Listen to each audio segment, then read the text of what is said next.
ትግራይ ውስጥ እየተፈጠረ ያለው ነገር በጣም ያሳዝናል።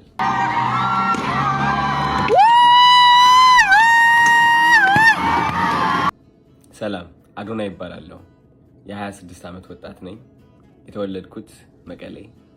ትግርኛ በደንብ ጥርት አድርጌ ማውራት እችላለሁ። ከትግራይ ጋር ለየት ያለ ግንኙነት አለኝ። የመጣሁበት የሚያኮራኝ ወጣት ነኝ። የመጣሁበት የማድረሳ ወጣት ነኝ።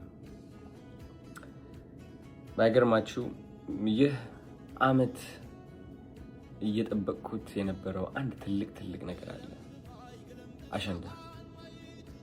አሸንዳ ማለት ከበዓል በላይ ነው። አሸንዳ ማለት ብዙ የትግራይ ተወላጆች አብረው ሴሌብሬት የሚያደርጉት ትልቅ የህፃንነት ትውስታችን ነው። አሸንዳ በጣም እየጠበቅኩት ነበር። እስካሁንም ነገሮች ሰላም ይሆናሉ ብዬ ጠብቄም ነበር። የትግራይ ወጣቶች በጣም ያሳዝኑኛል። ምክንያቱም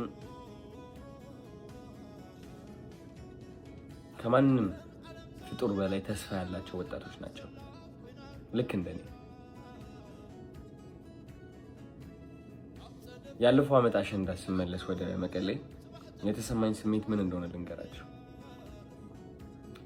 አብዛኛው ወጣት ምን ያህል እየሞከረ እንዳለ፣ ምን ያህል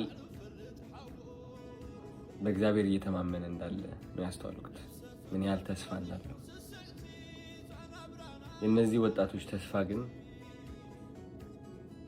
ባጭሩ እየተቋጨ ይገኛል።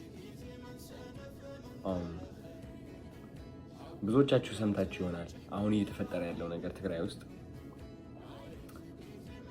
በጣም አዝኛለሁ። አሸንዳ አንድ ወር ቀርቶት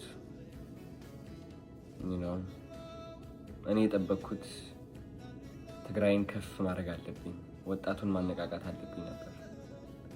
ግን በዚህ ሰዓት እንደዚህ አይነት ነገር ያጋጥመኛል ብዬ አላሰብኩኝም። ከብዶኛል ለራሴ።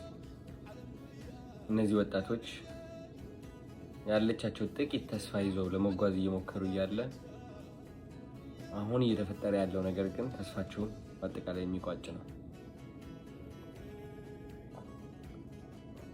ውጊያ የእነዚህ ወጣቶች ጠላት ነው። አይናቸው ስመለከት፣ ፊታቸው ስመለከት ጀግንነት ይታየኛል። እነዚህ ወጣቶች ውስጥ ጀግንነት አያለው። ግን የማየው ጀግንነት የውጊያ ጀግንነት አይደለም። የማየው ጀግንነት የተስፋ ጀግንነት ነው። የሰላም ጀግንነት ነው።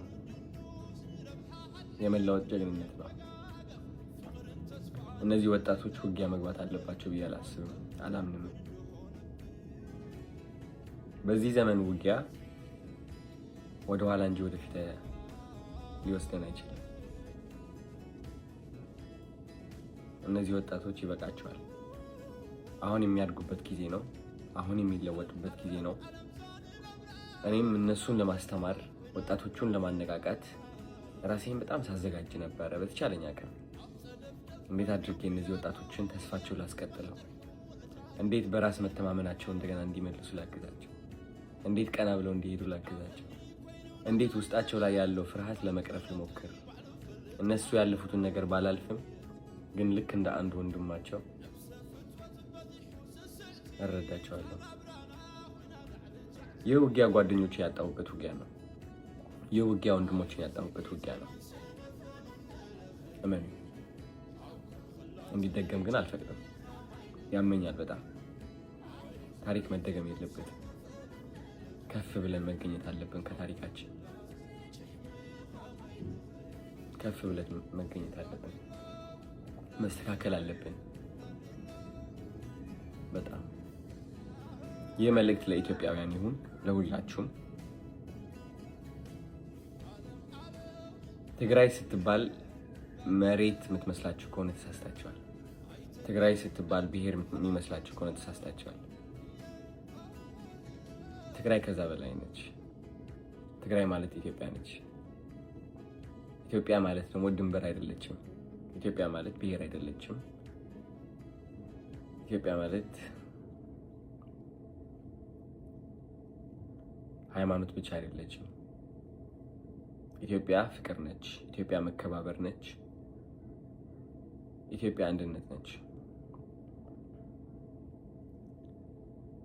አንድነት ውስጥ ከሆን እነዚህ ወጣቶች እያለፉበት ያለው ነገር ይገባናል።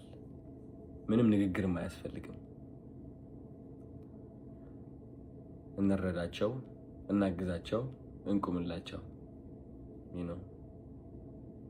ሰዎች ናቸው። ስለዚህ ሁላችንም አብረን ለሰላም መቆም አለብን። ውጊያ አንፈልግም ማለት አለብን። የውጊያ ዘመን ላይ አይደለንም ያለነው። ይበቃል።